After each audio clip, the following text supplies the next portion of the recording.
Aujourd'hui, on va parler de Grok 3, la nouvelle version de l'intelligence artificielle d'Elon Musk disponible sur X, anciennement Twitter. On va parler un petit peu de tout ce qui a été présenté ce matin dans cette vidéo juste en dessous. On va les voir point par point. Il y a beaucoup de points aussi sur lesquels je me suis renseigné que j'aimerais bien aborder avec vous, dont un très important sur la puissance de calcul et sur effectivement des choses qu'il n'aurait pas pu faire, je pense, s'il n'avait pas été à ce poste-là au sein de l'administration de Trump. C'est parti. Je vous fais cette petite aparté que j'enregistre un petit peu plus tard pour simplement vous dire que le site Artificial Analysis a fait ses benchmarks sur Grok 3 et on voit effectivement que Grok 3 en termes de modèle avec des chaînes de pensée est très très bien positionné parce qu'on est juste en dessous de O3 et le modèle de base serait actuellement, donc Grok 3, donc sans les chaînes de pensée, actuellement le meilleur modèle sur le marché, en tout cas, si on se base sur cette analyse qui regroupe à elle-même plusieurs benchmarks. Le premier point abordé, que j'avais déjà abordé dans ma présentation de Grok 2, c'est effectivement l'origine de Grok. L'origine de Grok, elle vient d'un roman qui s'appelle Stranger in a Strange Land, où en fait Grok, ça signifie une compréhension complète, totale et profonde de quelque chose. C'est vraiment quelque chose de très large, et c'est vraiment cette image et ça qu'il essaie de transmettre, entre guillemets, à travers cette dénomination. Ici, on a une autre charte qui est assez intéressante, où il nous montre en fait la temporalité un petit peu de Grok, et on la compare à celle de ChatGPT, où on voit effectivement, on a tous connu les bouleversements qu'ont apporté entre guillemets ChatGPT, et c'est vrai que Grok va beaucoup plus vite, et en même temps, il va beaucoup plus vite sur un terrain qui est déjà connu. Donc, je trouve pas ça forcément ultra pertinent de comparer les deux, mais force est de constater qu'ils se sont mis très très vite au niveau, au niveau des plus gros acteurs actuels de l'intelligence artificielle. Là, on a un autre point qui est très intéressant et que je voulais absolument aborder ici, c'est le nombre de GPU, donc de puces, en l'occurrence des puces NVIDIA. Sur la première phase, ils en avaient 100 000. Sur la deuxième phase, là, on va arriver à 200 000 en 92 jours. C'est colossal. Franchement, c'est colossal ce qui se passe, surtout quand on sait que NVIDIA a retardé des commandes pour Meta, pour Microsoft. Donc, ça sous-entend, et c'est ce que je voulais amener un petit peu au début de la vidéo, que effectivement, la position actuelle de Musk dans l'administration Trump doit lui ouvrir quand même quelques passes droits. Donc effectivement, dans ce contexte où Nvidia a beaucoup de mal à honorer ses commandes, dans le sens où elle a beaucoup plus de demandes qu'elle ne peut produire de puces, réussir à avoir 100 000 puces comme ça, selon moi, c'est très très lié à sa position. Et s'il n'était pas beaucoup plus politisé actuellement, il serait passé au même rang que tout le monde, c'est-à-dire au même rang que les géants américains, que les GAFAM, quoi. Donc Grok 3 a été entraîné 10 fois plus que Grok 2. Donc juste après, on a Elon Musk qui nous dit que c'est peut-être pas 10 et que c'est plutôt 15, etc. Bon, dans tous les cas, ça reste quelque chose de très très pertinent par rapport à ce qui se passe. Pour avoir utilisé Grok 2 un petit peu, c'était bien, mais sans plus. Ça m'a pas, c'est pas quelque chose qui m'a convaincu, où je me suis dit, bah tiens, je vais peut-être remplacer ChatGPT par Grok. Mais peut-être que là, on va enfin avoir quelque chose de très très intéressant, parce que Elon Musk nous dit que c'est vraiment l'IA la plus intelligente de la Terre.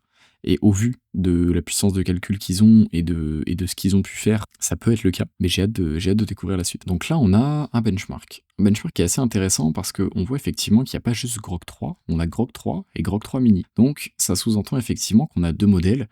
On peut s'attendre avec Grok 3 mini, même si les spécificités des deux modèles n'ont pas été dévoilées, on peut s'attendre à avoir quelque chose de plus petit, plus rapide, peut-être pour des tâches qui sont un petit peu moins gourmandes en capacité de calcul, à l'instar de ce qu'on peut retrouver sur OpenAI, donc qui est comparé ici à Gemini 2, donc Gemini 2, DeepSeek V3, Claude et ChatGPT, sur des maths, enfin en fait sur des benchmarks très scientifiques et très liés au code. Alors j'ai un peu de mal à me fier à ça, et je pense que on en conviendra tous. On peut entraîner un modèle pour qu'il soit bon sur un benchmark. Là en l'occurrence, vu que c'est XAI qui a fait les benchmarks, c'est assez compliqué.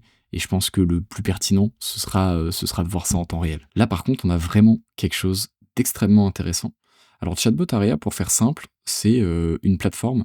Donc là, pourquoi il n'y a pas écrit Grok 3? Parce que sinon, on aurait su que ça arrivait, etc. Mais en fait, c'est simplement une plateforme où vous avez, en fait, vous posez une question, vous allez avoir deux réponses, et en fait, vous devrez à chaque fois simplement choisir laquelle est la meilleure à vos yeux. Vous n'avez aucune idée de c'est quel modèle, etc. Est-ce que ça peut être OpenAI, ça peut être en fait tous les modèles qu'il y a là et plus. Et du coup, ça permet, ça pour moi, je trouve ça très très pertinent, parce que ça permet d'avoir vraiment un avis qui est pas du tout biaisée, où on se dit juste: «OK, là, cette réponse-là, c'est vraiment celle qui correspond le mieux à ce que j'ai demandé et qui me plaît le plus. Donc là, juste on valide l'une ou l'autre» et du coup, ça nous permet d'évaluer les modèles sans aucun biais et là, Grok 3 fait vraiment la différence parce que vous voyez qu'il se place 1er. Donc ça, c'est plutôt une très, très bonne nouvelle et effectivement, quand on voit ça, on peut se dire qu'il va peut-être y avoir vraiment quelque chose à faire, sur cette IA et peut-être qu'Elon Musk ne nous raconte pas n'importe quoi quand il dit qu'actuellement, ce serait l'IA la plus intelligente. Effectivement, il met quand même quelque chose en avant, c'est que là, on n'est pas arrêté sur un benchmark ou sur quelque chose qu'on veut tester. Ça veut dire que dans ce chatbot Aria, ça peut être, du code, ça peut être des questions banales, ça peut être, vraiment de tout. Il y a pas de restriction, donc c'est aussi pour ça que je trouve ça très pertinent. Donc ici, on est, sur l'application, Grok, enfin ils sont sur l'interface de Grok et on voit qu'on a des nouveaux boutons que je vais vous expliquer un à un. Donc là, ici, ils sont en train de parler de Think, donc simplement, aujourd'hui, c'est les chaînes de pensée. Donc ce que vous pouvez avoir sur O1, sur O3 et sur O3 mini.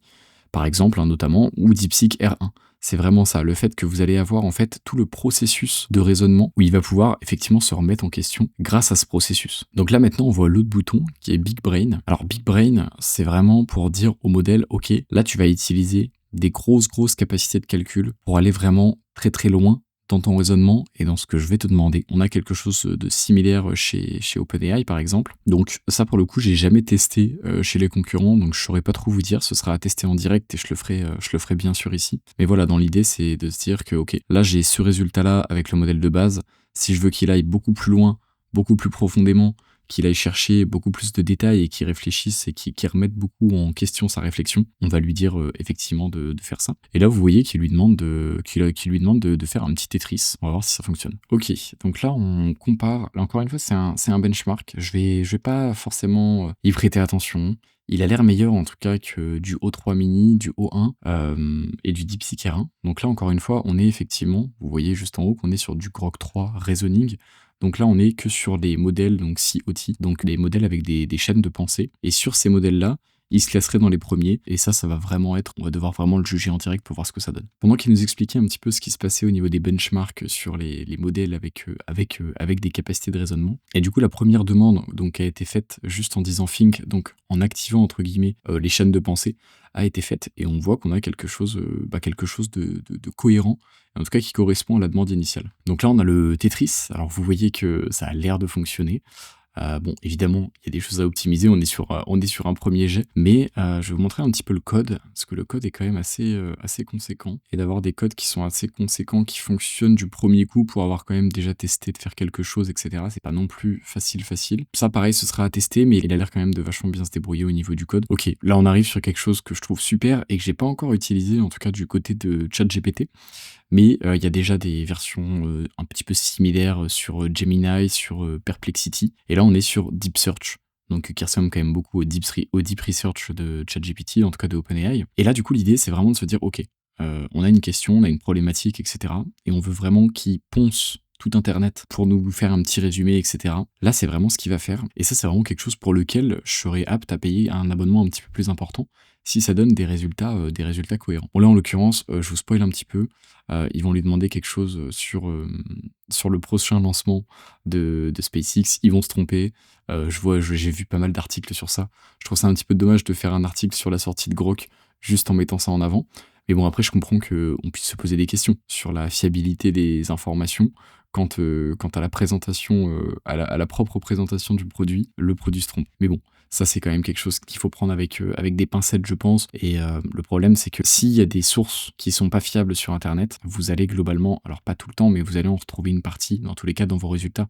Donc c'est pour ça que ça va être super important. Et de la même manière, si demain, là déjà, actuellement, on a de plus en plus de contenu qui est généré par l'IA, que ce soit sur des blogs ou ce genre de choses. Donc, du potentiel contenu qui est aussi récupéré dans ce genre d'opération. Et donc, effectivement, si le contenu initial n'est pas bon, qu'il y a du contenu qui est recréé automatiquement par l'IA et que ça, c'est réutilisé après dans ce genre de process, etc., vous aurez toujours, dans tous les cas, des biais. Il y aura toujours quelques confirmations à faire. Je vous laisse quand même en arrière-plan le process, enfin, en tout cas, le résultat, parce que vous voyez qu'il y a quand même pas mal de choses. Et pas que du texte, on a du texte, on va pas avoir de graphique, mais on va avoir un petit tableau, etc. Et au final, ça nous fait vraiment un espèce de rapport détaillé sur la question qu'on a posée initialement. et je trouve ça vachement bien foutu. Maintenant, on va parler un petit peu d'abonnement. Grok 3, il va être accessible aux membres Premium Plus, donc l'abonnement qui doit être autour de 20 € maintenant. Et aux États-Unis, cet abonnement, il est passé de 25 $ à 50 $. Et je pense que, enfin, c'est même pas je pense, hein, c'est je suis sûr que quand ces fonctionnalités Grok 3 va arriver en Europe, l'abonnement Premium va aussi sûrement prendre un petit coup.